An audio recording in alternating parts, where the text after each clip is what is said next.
Welcome to the debate. Let me ask you a question right out of the gate.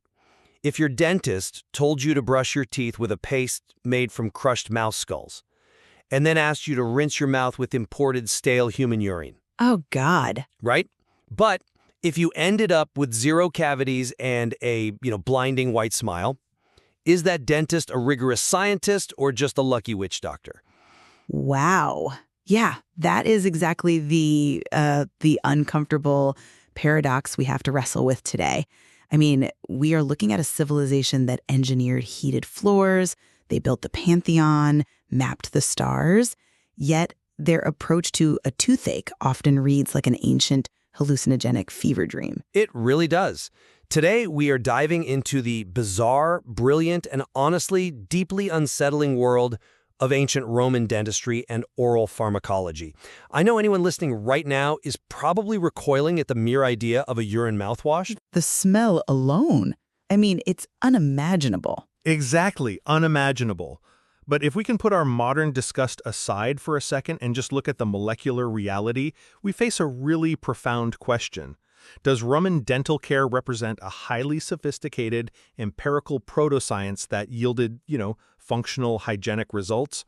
Or was it primarily a chaotic collection of culturally ingrained superstitions and sympathetic magic, where any chemical efficacy was purely an accident? And we are pulling this debate directly from the historical and archaeological bedrock. We're examining Pliny the Elder's natural history, the massive pharmacological taxonomy of Dioscorides in Materia Medica. Huge text. Massive, yeah. Plus the literary critiques found in the poetry of Catullus, the legal defenses of Apuleius, all the way down to the actual skeletal remains preserved in the volcanic ash of Pompeii and Herculaneum. The way I see it, the Romans were absolute pioneers. Yes, the ingredients sound completely insane to us, but they were doing advanced empirical chemistry that laid the groundwork for modern pharmacology. They systematically categorized active ingredients, they utilized chemical abrasives, and they manipulated pH levels to achieve clinical outcomes that honestly rival modern preventative care. Okay, I have to stop you there because calling this advanced chemistry gives them way too much credit. It completely ignores the historical reality. You're looking at a civilization that literally packed active cavities with lizard livers and, treated pain by wearing magic pepperwort amulets. Well, their methodology was fundamentally folkloric. Any genuine medical success they stumbled upon was completely obscured by bizarre, unscientific, and potentially really harmful magical thinking. I think that is a deeply uncharitable reading of their clinical process. Let's start with the daily hygienic routines of the Roman citizenry, what they call dentifricium, or tooth powder. You mentioned the mouse skulls earlier. Yep. Let's actually break down the chemistry of that gross-out fact. When Roman physicians prescribed burning horns, animal bones, oyster shells, and yes, sometimes mouse skulls, they were engaging in a process called calcining. By subjecting these biological materials to extreme heat, they stripped away the water and organic compounds, leaving behind calcium carbonate and phosphates. I don't dispute that calcining produces calcium carbonate. That is just basic chemistry. Right, but it's not just basic chemistry. It's the exact same foundational chemistry used in modern commercial toothpaste today. We use calcium carbonate as a microabrasive to physically scrape the sticky biofilm, the plaque, off our enamel. It's honestly not that different from the modern charcoal toothpaste fad, right? I suppose. We think we're being so cutting edge by scrubbing our teeth with activated black carbon, but it's the exact same principle the Romans were using.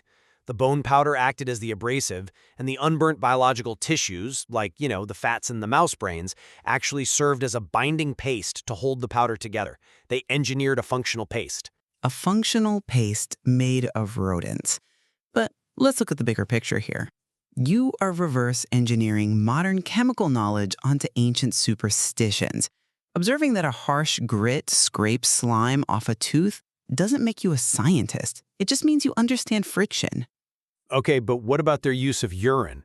That goes far beyond simple friction into complex chemical reactions. Oh, here we go. The Romans specifically imported human urine from the Iberian Peninsula, so modern-day Portugal and Spain.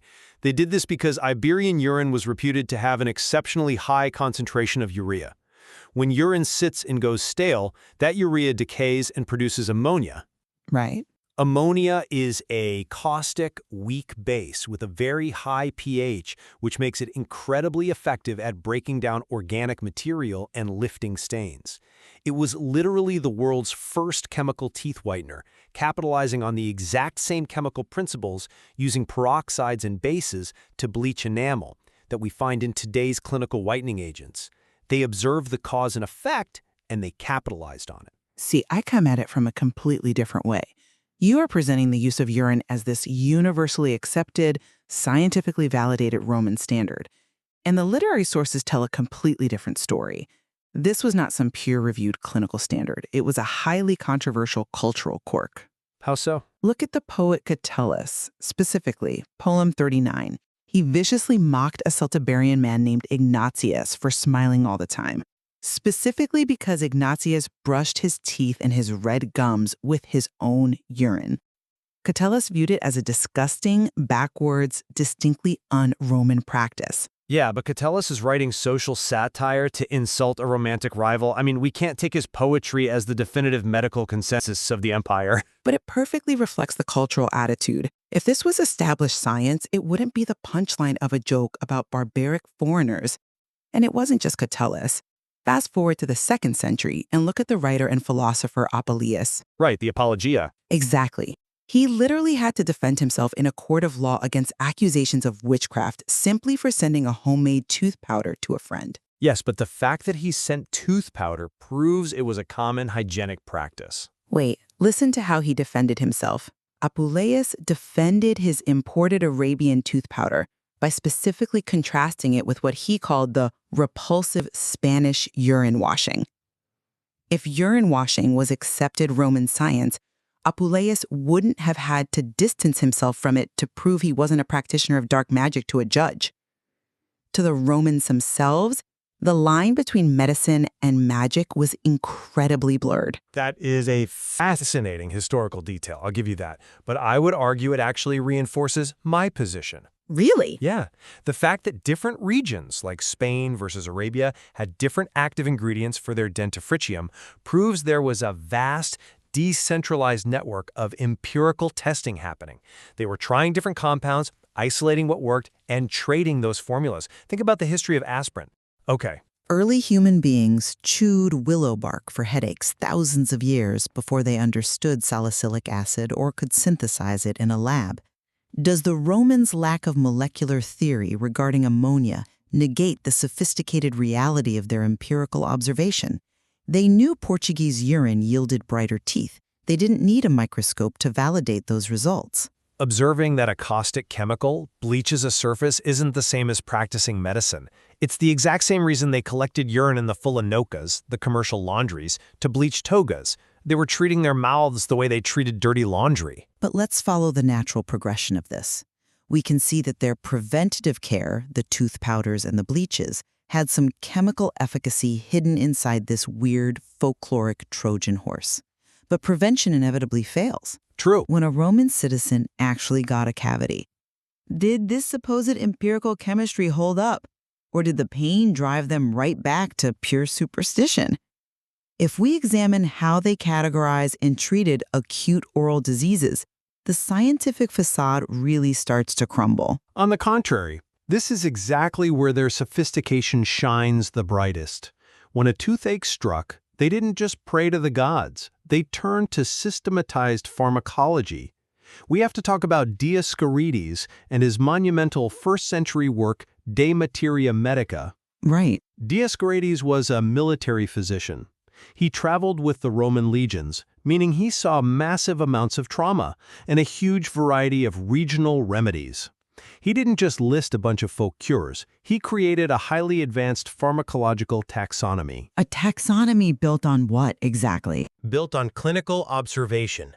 For oral care alone, he systematically classified over 120 specific drugs. And for anyone listening who thinks this was just a random list, Dioscorides created a 5-tier classification system for toothache potency. Group 1 was categorized as substances that heal, or iate in the Greek, meaning they actually resolve the underlying issue, all the way down to group 5, which merely helps or numbs the pain temporarily. He correctly identified styptics, so astringent substances like vinegar, pomegranate peel, and alum, to contract the gums and stabilize mobile teeth. He recognized that periodontal disease causes tissue laxity, and he applied chemical astringents to tighten that tissue. I acknowledge the styptics. Alum causes tissue to contract. But it goes further. For severe, acute pulpal pain, he prescribed boiling the root of the henbane plant with vinegar and using it as a localized mouthwash. Henbane is a member of the nightshade family. Right? It contains real, highly potent alkaloids like scopolamine and hyoscyamine. These are genuine central nervous system suppressants. By applying it directly to the affected tooth, they were effectively using localized alkaloid anesthesia to block the pain receptors. How did they figure that out? Through decades, maybe centuries of clinical observation, watching patients' nervous systems depress after exposure to a specific root and meticulously documenting it. Okay, that paints a beautiful, highly sanitized picture of Roman medicine. But I am not buying it, and let me tell you why. You are cherry-picking the 1 or 2 ingredients like alum and henbane that happen to align with modern pharmacology, and you are completely ignoring the massive, glaring context of magical thinking that surrounds them in the exact same texts. I am looking at the active agents that worked. But look at what else is in that 5-tier taxonomy. Yes, Group 1 included effective resins like Bisabol, but the very same texts recommend boiling frogs in a mixture of water and vinegar to make a therapeutic mouthwash. They recommend treating a deep cavity by literally packing the hole with a lizard's liver. Well, to be fair, from a mechanical standpoint, the lizard liver was likely acting as a physical plug. It sealed the exposed nerve from air and temperature fluctuations, which would, genuinely reduce the pain. Plant and pouring it into the nostril on the opposite side of the mouth where the pain is located. Yeah, that is definitely one of the harder practices to defend. Because it is indefensible medically. For anyone listening, this is based on a concept called sympathetic magic or mystical antipathies. It is the ancient belief that the universe operates on cosmic balancing acts. Like cures like, or opposites cure opposites. So if the right side of your jaw is throbbing, the logic dictates putting the medicine on the left side of your body to somehow pull the pain across the metaphysical meridian. Right. That is mysticism, plain and simple. When a physician throws 120 different items at a toothache, including earthworms boiled in oil, lizard livers, and pepperwort amulets worn around the neck, the presence of one effective alkaloid in henbane is a statistical accident. If you throw everything at the wall, eventually something sticks. It is scattershot desperation, not targeted pharmacology.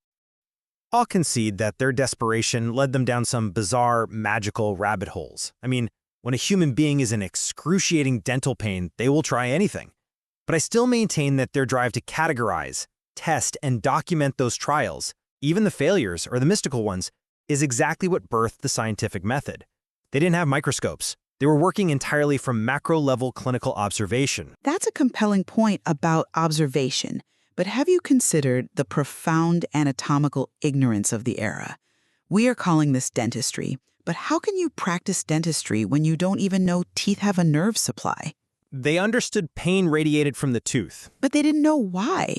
It wasn't until the physician Galen discovered the dental nerve a full century after Dioscorides that anyone even realized teeth had sensory functions.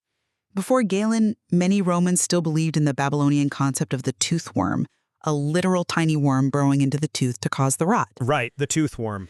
Dioscorides was treating symptoms completely blind. Because of this anatomical guesswork, he couldn't differentiate between pulpal pain inside the tooth, periodontal pain in the gums, or a deep tissue abscess. He just labeled it all toothache and prescribed a dizzying array of roots and animal parts. He may not have mapped the trigeminal nerve, and he may have harbored superstitions about tooth worms, but he mapped the clinical outcomes of his treatments. You don't need to know the dental nerve exists to observe that a henbane rinse stops a grown man from screaming in agony. I suppose. And honestly, Despite the debate over their theoretical frameworks or their anatomical blind spots, we eventually have to confront the physical results. If we want to know if their routines actually worked, we just have to look at their teeth. Ah, you're referring to the bioarchaeological evidence, the skeletal remains from the Mount Vesuvius eruption in 79 AD. Exactly. The skeletal remains preserved in the ash of Pompeia and Herculaneum give us a perfect, frozen snapshot of Roman public health, and their dental records reveal something absolutely astonishing. Only about 1/3 of the population had missing teeth.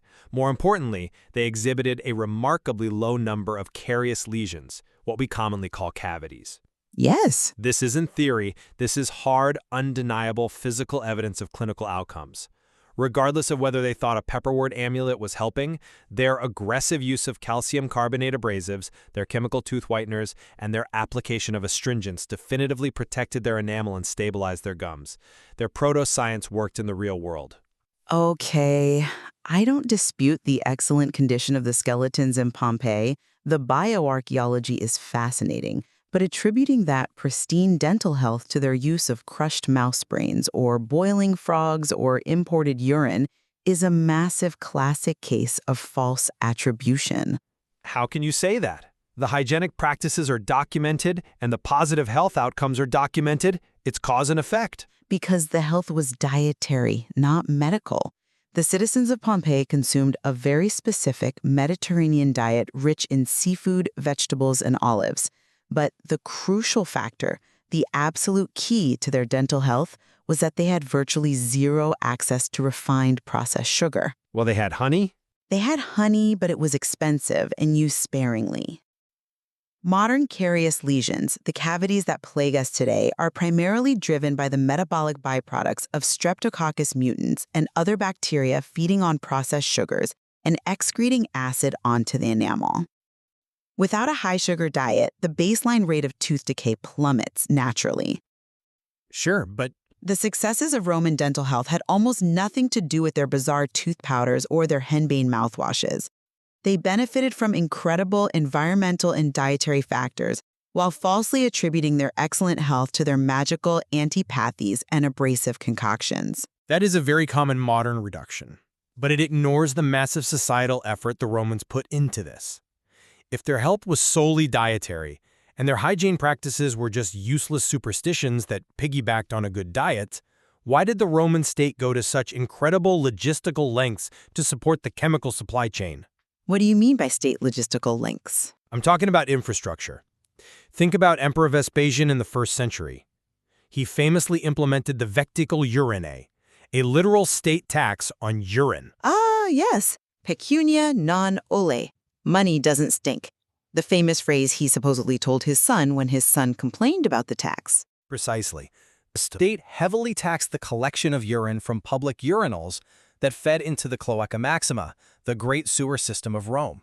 Why? Because the demand for the chemical properties of ammonia was so massive. It was used for tanning leather, for bleaching cloth in the laundries, and yes, for public oral hygiene. Right. We often think of science as something that happens in a quiet laboratory, but in the ancient world, science was validated by infrastructure. You do not build state-level taxation, massive collection networks, and aqueduct-level logistics around a magic spell. You build it around a chemical process that scales. The sheer scale of their hygienic infrastructure proves intentionality. They knew the chemistry worked, and they industrialized it. I think you are conflating industries there. They industrialized the laundry process and the leather tanning process. Just because urine was highly valued and taxed for the Philomonicas to bleach clothes doesn't mean brushing your teeth with it was a scientifically rigorous medical standard for the average Roman. It was part of the culture, though. Again, Apuleius had to defend himself in court for his tooth powder. The fact remains, Roman dental care was a chaotic, desperate blend. Yes, they desperately wanted to be clean and they desperately wanted to be pain-free, but their approach was to throw everything from calcium carbonate to snakeskins to pimpernel juice at the human body. We cannot call it a science when the underlying framework still relied heavily on sympathetic magic and the core belief that a dead mouse possesses mystical healing properties. We call it a proto-science because it is the necessary, messy precursor to modern medicine. Science doesn't emerge fully formed. It emerges from trial and error. They meticulously documented their findings in massive volumes, categorized their drugs by clinical efficacy, and passed that knowledge down for centuries. In the process, they successfully harnessed chemical abrasives, active alkaloid analgesics, and styptics. They laid the literal groundwork for modern hygiene, even if their methods and their ingredients seem, barbaric to our modern sensibilities. Well, despite our profound disagreement on whether they were acting as empirical chemists or desperate magicians, I think where we can certainly find convergence is in their motivation. Absolutely. The Romans placed a surprisingly high cultural value on oral health. They were absolutely relentless in their pursuit of treating dental pain and maintaining their physical appearance. Whether they were using alum or amulets, it demonstrates a fascinating, almost desperate drive to master human biology, even when they were essentially stumbling in the dark anatomically. I'll concede that there was stumbling in the dark when it came to the nervous system, but they were taking meticulous notes on what they tripped over, and examining these ancient texts, from Pliny's encyclopedias to Dioscorides' pharmacology, really challenges our modern rigid definitions of what constitutes science and medicine. It suggests that this source material contains vast, untapped insights into humanity's earliest, boldest attempts to conquer physical decay. Even if those early, bold attempts occasionally required dropping an earthworm boiled in oil into your ear to cure a throbbing molar. Exactly. We will leave it to the listener to decide for themselves. Were the Romans primitive practitioners of magic, desperately throwing folklore and dead reptiles at a toothache? Or were they ahead of their time chemical engineers, extracting the active properties of the world around them by any means necessary, slowly building the foundation of modern pharmacology? The answer, much like the archaeological record, is buried in the murky, complicated details. We started this discussion by picturing the history of medicine as a clean, linear staircase, but maybe it's less of a staircase and more of an ancient Roman road. It's built on crushed stones, and maybe a few crushed shells and bones. It takes some incredibly unexpected, sometimes nauseating turns, and it's a little rough underfoot. Wait, well, not ellipses, but you know what I mean. It still manages to get us exactly where we need to go. Thank you for joining us on The Debate.